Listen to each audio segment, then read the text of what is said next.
Good morning students. আজকের video কোনটা নিয়ে করবো সেটা তো তোমরা ভিডিও থাম্বনেল থেকে বুঝতেই পেরে গেছো, আর সাথে আরও কিছু এক্সট্রা জিনিসও শিখিয়ে দেবো। তো চলো ভিডিওটা শুরু করা যাক। ভিডিওটা যখন শুরু করবো তখন তোমরা তো ভিডিওটা দেখতেই থাকবে, আর চ্যানেলটা সাবস্ক্রাইব করতে ভুলে যাবে, ভিডিওটা লাইক দিতে ভুলে যাবে। তাই যদি চ্যানেল ফার্স্ট টাইম এসো চ্যানেলটা সাবস্ক্রাইব করে দিও, আর ভিডিওটা ফার্স্টই লাইক করে দিও, কারণ আমার মনে হয় ভিডিওটা তোমাদের ভালোই লাগবে। আর যদি ভিডিওটা ভালো না লাগে তাহলে শেষে লাইকটা তুলে দিও, ডিসলাইক করে দিও, আপাতত লাইক দিয়ে দিও, চ্যানেলটা সাবস্ক্রাইব করে দিও। তো ফার্স্টেই তোমাকে একটা জিনিস শিখিয়ে রাখি, যেটা হচ্ছে পারমুটেশনস আর কম্বিনেশনসের একটা ফর্মুলা ক্লাস 11-এর, যেটা হচ্ছে NCR বলে একটা জিনিস হয়। এটার মানে হচ্ছে n factorial by n minus r factorial into r factorial. Factorial জিনিসটা কি?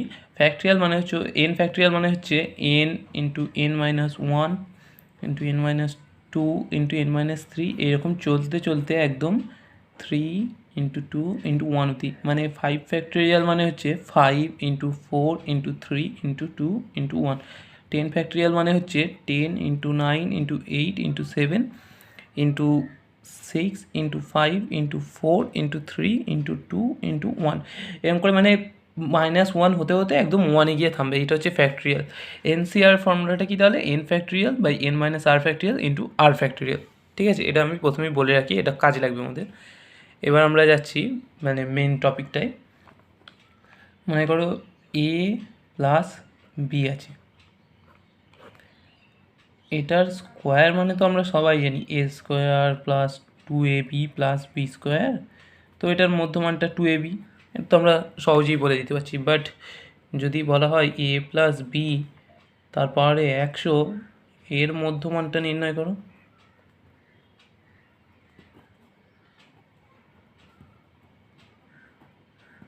তখন তখন কীভাবে করবে? তো ফার্স্টেই আমি বলে দিই এটাকে কীভাবে আমরা এরকম আকারে বিস্তৃত করব, তারপরে বলবো এর মধ্যমানটা কীভাবে বার করবো। আর সাথে এটাও বলে দেবো যে কোনো জেনারেল টার্ম মানে মধ্যমান শুধু নয়, বলা হলো এর মধ্যে 50তম যে টার্মটা হবে সেটা কত হবে, বা 51তম টার্ম যেটা হবে সেটা কত হবে, সেটাও এই ভিডিওতেই বলে দেবো। ভিডিওটা দেখতে থাকো পুরোটা, আর চ্যানেল ফার্স্ট টাইম হলে সাবস্ক্রাইব করে দিও, প্রত্যেক রেগুলারই ভিডিও আসে। তো চলো শুরু করা যাক। প্রথমে একটা ছোট দিয়ে বোঝাই, তারপর বড়তে আসছি। মনে করো a প্লাস বি পাওয়ারে 3 আছে। এটা আমরা ফর্মুলা জানি, কিন্তু আমরা যে নতুন প্রসেসটা শিখতে চলেছি সেটা দিয়েছি, এই ফর্মুলাটা বার করব। এটার নিয়ম হচ্ছে এই যে বড় আকারে এগুলো বিস্তৃত করার নিয়ম হচ্ছে, ফার্স্টে পাওয়ারে যেটা থাকবে সেটা C0, সহগুলো ফার্স্ট লিখব, তারপর আমরা সংখ্যা এসেছি 3C1, 3টা সব ক্ষেত্রে হবে সি, তারপরে নিচে বাড়তে থাকবে 0 1 2 3, আর এই 3 হয়ে যাওয়ার পর আমরা থেমে যাবো। মানে ওপরে আর নিচে যখন সহগ দুটো সেম হয়ে যাবে তখন আমরা থেমে যাবো। এবার সহগগুলো আসছি। এই নিয়মটা হচ্ছে ফার্স্টে যেটা থাকবে সেটার পুরো পাওয়ারটাই লিখে দেবো A3, আর শেষেও B3।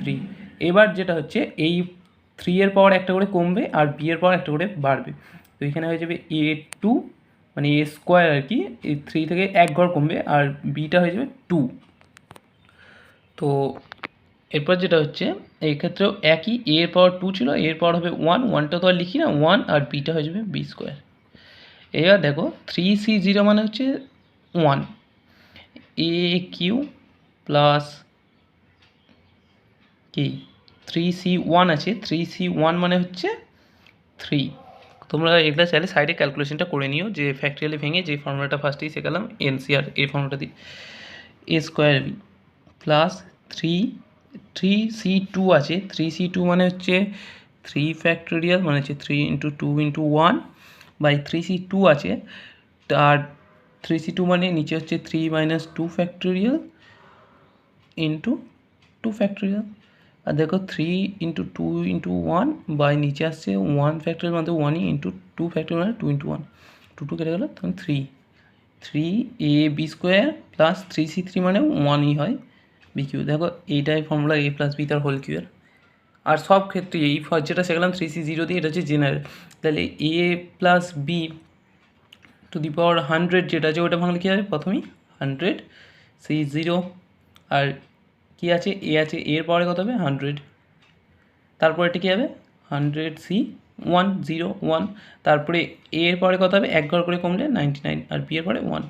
এম করে 100C2 এর পরে 98 এর পরে স্কোয়ার, এইভাবে চলতে আলটিমেটলি 100C100 এর পরে 100, কারণ লাস্টে তো আর এর কোনো পাওয়ারই থাকবে না।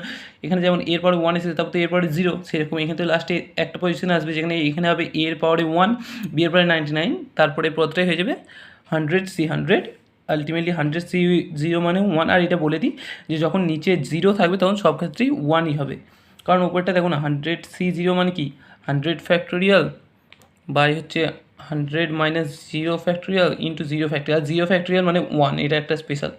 0 ফ্যাক্টোরিয়াল মানে হচ্ছে 1, তো 100 ফ্যাক্টোরিয়াল বাই দেখো 100 মানে 0 ফ্যাক্টোরিয়াল মানে 100 ফ্যাক্টোরিয়াল ইন্টু 0 ফ্যাক্টোরিয়াল মানে 1, 100 ফ্যাক্টোরিয়াল 0 ফ্যাক্টোরিয়াল মানে 1।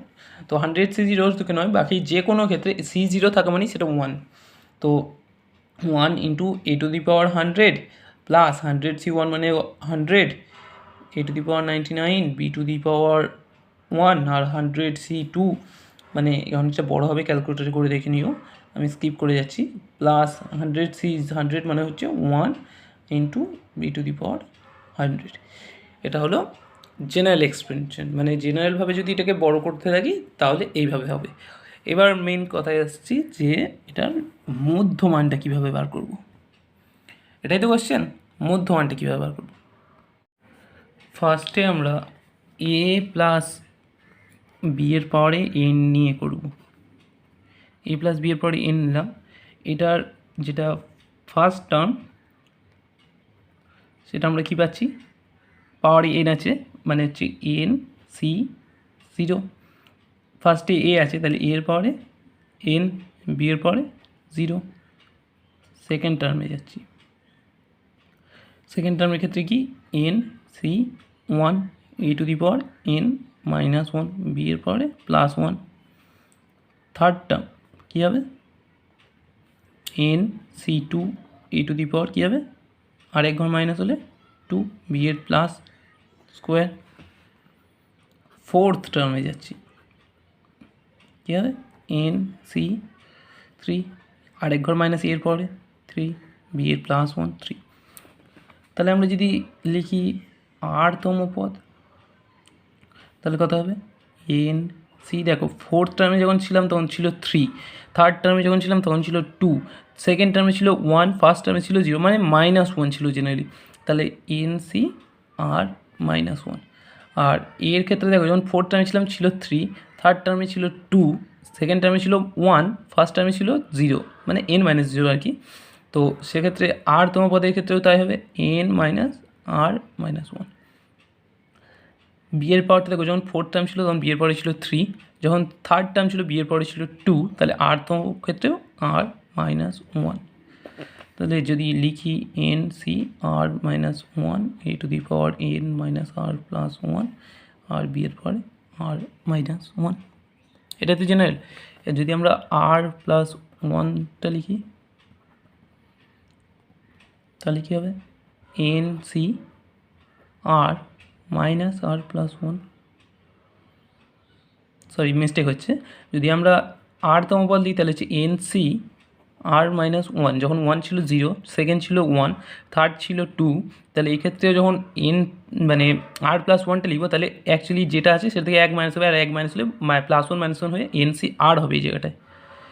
NCr ইন্টু a⁴ হবে, a⁴ যখন ফার্স্ট ছিল তখন ছিল 0, n-0, সেকেন্ড ছিল যখন n-2, তাহলে r+1 এর ক্ষেত্রেও n, আর থার্ডের ক্ষেত্রে ছিল n-2, তাহলে r+1টা আছে এক্ষেত্রে হবে n-r+1-1। আর বি এর পাওয়ারটা কী হবে, যখন ছিল r তখন r-1, তাহলে r+1-1 +1-1 হয়ে r, তাহলে NCr a⁴ কেটে গিয়ে n-r b⁴r NCr a⁴n-r b⁴r। এটা হয়ে গেল জেনারেল এক্সপেনশন r+1তম পদের ক্ষেত্রে। আর r+1 এই কারণেই দিলাম কারণ নিচেটা দেখো r এসে যাচ্ছে, আর এই b⁴ একটা r এসে যাচ্ছে, বার করতে অনেকটা সুবিধা হবে আমাদের পদগুলো। এবার আমাদের যদি বলা হয় যে 50তম পদ, এই a+b যে 100টা দিয়েছিলাম ফার্স্টে, এ প্লাস বি এর 50তম পদ বার করতে বলা হলো, বা 51তম পদ বার করতে বলা হলো, বা 52তম, সেক্ষেত্রে আমরা কী করবো, আর এর জায়গায় 50তম বললে 49 বসাবো, 51তম বললে আর এর জায়গায় 50 বসাবো, 52তম বললে বি এর ক্ষেত্রে 51 বসিয়ে, যখন +1 তো অটোমেটিক আছে, তো +1টা যোগ হয়ে আমরা সহজেই পদটা বার করে নিতে পারবো, আমাদেরকে যে টার্মটাই দেওয়া হোক। এই ফর্মুলাটার সাহায্যে r+1, আমরা আরটা নিয়েও করতে পারি, বা নিচে r-1 থাকার জন্য একটু ঝামেলা হতো, তো সেক্ষেত্রে আমরা r+1 করে নিচ্ছি, যাতে এই ঝামেলা, এখানে আর এসে গেছে, এখানে n-r এসে গেছে, এখানে আর এসে গেছে, তো সেক্ষেত্রে ঝামেলাটা একটু কম হবে। এবার দেখো, যদি a plus B to the power n হয়, সেক্ষেত্রে এই যে এই রাশিটা, এটার পদ সংখ্যা হবে সবসময় একটা বেশি হয় যত থাকে n+1। কারণ তোমরা দেখে থাকবে a প্লাস বি যখন হোল স্কোয়ার করি তখন আমরা পাই 3টে পদ, a প্লাস বি যখন কিউ করি তখন আমরা পাই 4টে পদ, 3টে থাকলে 4টে, 2টো থাকলে 3টে, একটা বেশি হয়, তাহলে a plus B to the power n এর পদ সংখ্যা পাই n+1। এবার nটা যদি যুগ্ম হয়, সেক্ষেত্রে মধ্যপদ যেটা হয় সেটা হয় n/2 + 1। এটা যদি যুগ্ম হয় তাহলে একটাই মধ্যপদ হয় n/2 + 1তম, কিন্তু nটা যদি অযুগ্ম হয় সেক্ষেত্রে মধ্যপদ কিন্তু হয় দুটো, একটা হচ্ছে n+1/2তম, একটা হচ্ছে n+3/2। যখন যুগ্ম হয় তখন একটা হয় n/2 + 1তম, আর n যখন অযুগ্ম হয় তখন হয় n+1/2 ইন্টু n ইন্টু নয় সরি দ্বিতীয় পদ, একটা হয় n+1/2তম, n+3/2তম আরেকটা। এবার এই পদগুলো কীভাবে নির্ণয় করবো তার জেনারেল ফর্মুলাটাও দিয়ে দিচ্ছি। চলো আমি r+1তম পদ নির্ণয়টা যেটা বললাম সেটা আরেকবার দেখিয়ে দিই, দিয়ে মধ্যপদে আসছি। a plus B to the power এর r+1তম পদটাকে বার করার ফর্মুলাটা দেখিয়ে দিই, দিয়ে যাচ্ছি। এটা হলো r+1তম পদ নির্ণয়। এবার আমাদের কাজ হচ্ছে মধ্যপদ নির্ণয়, আর a plus B to the power n এ মনে করো nটা হচ্ছে যুগ্ম, ঠিক আছে, আর যুগ্ম হলে মধ্যপদ বলেছি n/2 + 1, n/2 + 1তম পদটা যদি হয় তাহলে এই ক্ষেত্রে কি আরটা হচ্ছে n/2 + 1, তাহলে মধ্যপদটা হবেটা কি nc, শুধু আর এর জায়গায় n/2 বসিয়ে দেবো, nc n/2 e to the power n minus, আর ছিল আর এর জায়গায় n/2, বি এর জায়গায় আর ছিল আর এর জায়গায় n/2, তাহলে আসবেটা কি n ফ্যাক্টোরিয়াল বাই নিচে হচ্ছে n minus n/2 factorial into n/2 factorial, a to the power n minus n/2 মানে কি n/2, b to the power n/2, আর n মাইনাস n/2 মানে কি n/2 factorial into n/2 factorial into a to the power n/2 b to the power n/2। এটা হচ্ছে nটা যখন যুগ্ম। এবার আসছি nটা যখন অযুগ্ম তখন কি হবে, মনে করো nটা হচ্ছে অযুগ্ম, সেক্ষেত্রে মধ্যপদ কী কী হবে বলেছি n+1/2 আর n+3/2। তাহলে যখন n+1/2 মানে টি এর এততম টার্মটা আমাদের বার করতে গেলে কী ফর্মুলা, প্রথমে r+1টা দিয়ে বলেছি, এক্ষেত্রে একটু ঝামেলা হবে, তবে ব্যাপার নেই, আমি ইজি করে দিচ্ছি। nc বাই n+1/2 -1, আর এর পাওয়ারে হবে n মাইনাস n-1/2, এর পাওয়ার হবে n-1/2। n+1/2 ছিল, বাট n-1/2 হয়েছে কারণ -1 করলে ওটা এসে যাবে। এবার হচ্ছে n সি, নিচেটা যদি মাইনাস করি তাহলে কি দাঁড়াবে n+1 -2/2 two the power 2n minus n+1/2, এরপরে তো লিখেই দেওয়া আছে n-1/2 এর পাওয়ারে n+1/2 এরপর এটা বি হবে, সরি বি এর পাওয়ারে n-1/2। তাহলে জেনারেল ফর্মুলায় আমরা আবার এটাকে যদি আবার ভাঙি, n factorial by n minus 1 by 2 তার factorial into n minus 1 by 2 তার factorial into a to the power n plus 1 by 2 b to the power n minus 1 by 2 আর যদি লিখি ওটাকে তাহলে হচ্ছে n factorial আসবে যেটা সেটা হচ্ছে n factorial by n minus 1 by 2 into তার factorial into n plus 1 by 2 তার factorial into a to the power যেটা ছিল n plus 1 by 2 b to the power n minus 1 by 2 তোমরা একইভাবে n plus 3 by 2টা calculation করে নিও আমি লিখে দিচ্ছি কি আসবে চাইলে মিলিয়ে নিও n factorial by n minus 1 by 2 তার factorial into n plus 1 by 2 তার factorial into a to the power n minus 1 by 2 R b to the power n plus 1 by 2 এটা আসবে n plus 3 by 2 মানে দ্বিতীয় যে মধ্যমানটা first মধ্যমান হচ্ছে nটা যদি অযুগ্ম হয় একটা হচ্ছে n factorial by n minus 1 by 2 into n plus 1 by 2 দুটোই ফ্যাক্টরিয়াল নিচে into a to the power n plus 1 by 2 into b to the power n minus 1 by 2 R second যেটা সেটা হবে n factorial by n minus 1 by 2 তার factorial into n plus 1 by 2 তার factorial into a to the power n minus 1 by 2 into b to the power n plus 1 by 2 তো আশা করছি ভিডিওটা আজকে বুঝতে পেরেছো যদি ভিডিওটা ভালো লেগে থাকে লাইক দিয়ে দিও আর চ্যানেলটা সাবস্ক্রাইব করে দিও আর বন্ধুদের সাথে শেয়ারও করে দিও যদি মনে হয় যে কারোর সাথে শেয়ার করলে ভালো হবে আর প্রত্যেক সপ্তাহে প্রত্যেক সানডে মাস্ট ভিডিও আসে আর রেগুলারই প্রায় আসছে তো চ্যানেলটা সাবস্ক্রাইব করে রেখে দিও